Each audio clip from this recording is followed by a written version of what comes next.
જય સોમનાથ મિત્રો, સ્વાગત છે યુટ્યુબ ચેનલ ગુજ ઇન્ફો હિમાલયસીમાં. મિત્રો, મોટરાઇઝ ટ્રાયસિકલ જે 3 પૈડાવાળી સાયકલ અને વ્હીલચેર જે પણ દિવ્યાંગ મિત્રોને જોતા હોય, ખાસ કરીને લોકોમોટર ડિસેબિલિટી જે દિવ્યાંગ મિત્રો હોય તેમને આ જે વસ્તુ છે એનો જે કેમ્પ છે એ ગીર સોમનાથ જિલ્લાના કોડીનાર ખાતે છે. એની જે વિગત છે એ આપણે આજના આ વિડીયોમાં આપણે મેળવીએ તો જીવનદીપ જે health education and charitable trust દિવ્યાંગ બાળકોની એક સંસ્થા છે, તેમનો દિવ્યાંગજનો માટે જે સહાયક યોજનાઓ વિશે માહિતી માર્ગદર્શન કેમ્પ તથા દિવ્યાંગજનોને હલનચલનમાં મદદરૂપ થતા સાધન સહાય એસેસમેન્ટનો આ કેમ્પ છે, જે તારીખ 7/12/2024 શનિવારે રોજ સવારે 10:30 કલાકે દિવ્યાંગજનો માટેની જે સહાયક યોજનાઓ વિશેની માહિતી માર્ગદર્શન કેમ્પ તથા લોકોમોટર ડિસેબિલિટી દિવ્યાંગજનોને હલનચલનમાં મદદરૂપ થતા સાધનો, જેમાં મોટરાઇઝ ટ્રાયસિકલ 3 પૈડાવાળી જે સાયકલ હોય છે એ અને વ્હીલચેર મેળવવા માંગતા દિવ્યાંગજનો માટે સાધન સહાય એસેસમેન્ટ કેમ્પનું આયોજન કરવામાં આવેલ છે.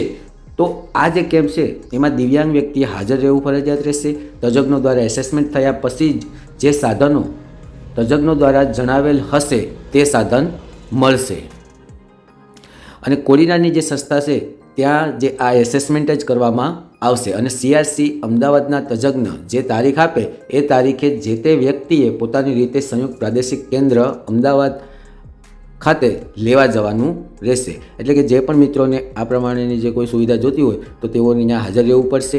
એની સાથે સાથે જે એસેસમેન્ટ છે એ જ માત્ર ખાલી કોડીનાર સંસ્થા ખાતે કરવામાં આવશે. ત્યારબાદ જે છે અમદાવાદ CRC ખાતે જે તે સાધન લેવા જવાનું રહેશે. સાધનોની વિગત આપણે જણાવી છે. જે સાથે તમારે જે દસ્તાવેજો રાખવાના છે એમાં UDID નકલ, દિવ્યાંગતાનું જે પ્રમાણતાની નકલ, આધાર કાર્ડની નકલ, આવકનો દાખલો, પાસપોર્ટ સાઇઝના ફોટા. આવકનો દાખલો જો BPL હોય તો એ રીતે બતાવવાનો રહેશે. તારીખ મિત્રો ફરીથી એકવાર નોંધી લેજો. જે એસેસમેન્ટ કેમ્પની તારીખ છે એ 7/12/2024 છે, શનિવારના રોજ. તો ગીર સોમનાથ કે આજુબાજુના કોઈ પણ જે પણ દિવ્યાંગ મિત્રો હોય તો તેઓને જેમને મોટરાઇઝ ટ્રાયસિકલની જરૂર હોય, ટ્રાયસિકલ જે 3 પૈડાવાળી સાયકલ હોય એની જરૂરિયાત હોય અથવા વ્હીલચેરની જરૂરિયાત હોય તો તેનો જે કેમ્પ છે એ કોડીનાર ગીર સોમનાથ જિલ્લાના કોડીનાર ખાતે છે. તો દરેક દિવ્યાંગ મિત્રો સુધી પહોંચે તેવો પ્રયત્ન કરજો. તો બસ મિત્રો, આ વિડીયોમાં આટલું જ. દરેક દિવ્યાંગ મિત્રો ધ્યાન રાખજો. જય હિન્દ.